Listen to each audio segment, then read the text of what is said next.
Before it was a pixelated nightmare on your classroom's black and green computer screen, the Oregon Trail was a 2,000-mile gauntlet of death, disease, and questionable decisions. Between the 1840s and 1860s, over 300,000 pioneers packed up their lives and headed west to Oregon Territory, lured by free land, fresh opportunity, and probably a chance to escape their neighbors' accordion lessons.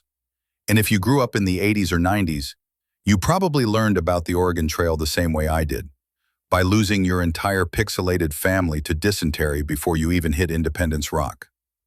The educational game, the Oregon Trail, introduced an entire generation to the joys of fording rivers, underbuying bullets, and watching little Billy die of cholera while you hunted squirrels. But here's the thing, the real Oregon Trail. Somehow, it was even weirder, and definitely more horrifying. Let's start with the classic, dysentery. In the game, it was a joke. In real life, one of the top killers. Picture this. You've walked 10 hours through prairie dust, dig a latrine, and realize your camp neighbor did the same, upstream. Add in unboiled water, raw bacon, and 6 people stuffed into a wagon the size of a minivan, and yeah, it was a digestive disaster. Then came cholera in the 1850s, a disease so aggressive it could kill you within hours. Entire wagon trains infected in a single day. Still, people kept coming. Because, manifest destiny. Meal options on the trail were grim.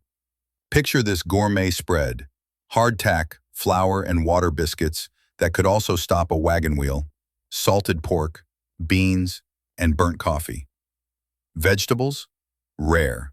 Fresh fruit? Forget it. Some wagons brought weird stuff like pickled eggs, lemon syrup, or castor oil, because priorities. And yes, some desperate pioneers used buffalo chips, dried poop, as fuel. But someone tried frying food on them. You just know. Oxen were the trail's real MVPs, strong, disease-resistant, and cheaper than mules. But also moody. They'd panic during storms, wander off mid-river, or just die on the spot, which left families stranded in the wilderness, with a wagon full of pickled beets and no way to pull it. Fording rivers in the game? Funny. In real life? Terrifying.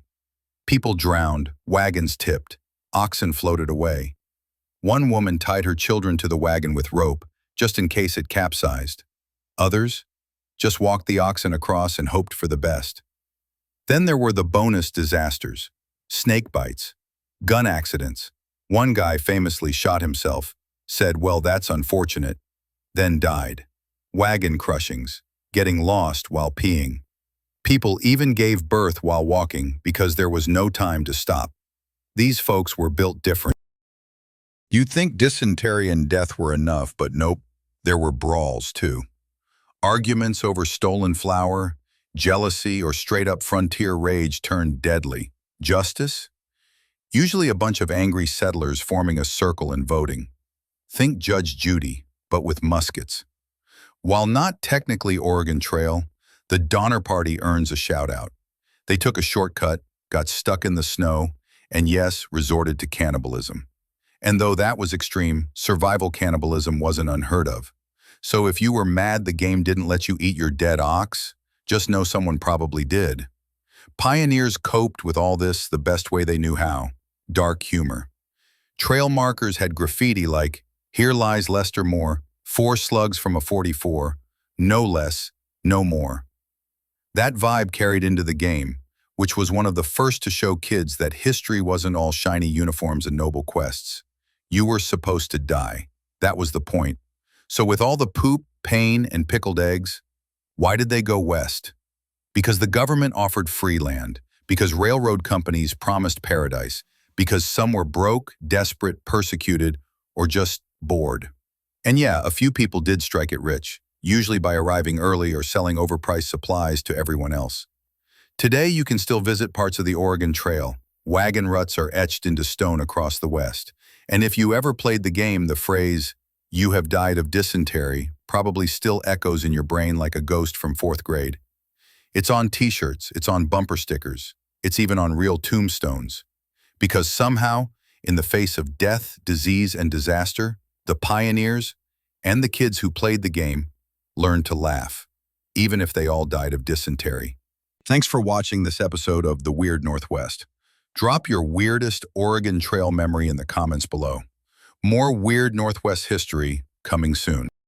If you enjoyed this story, give the video a like and subscribe for more weird and fascinating tales about the Northwest.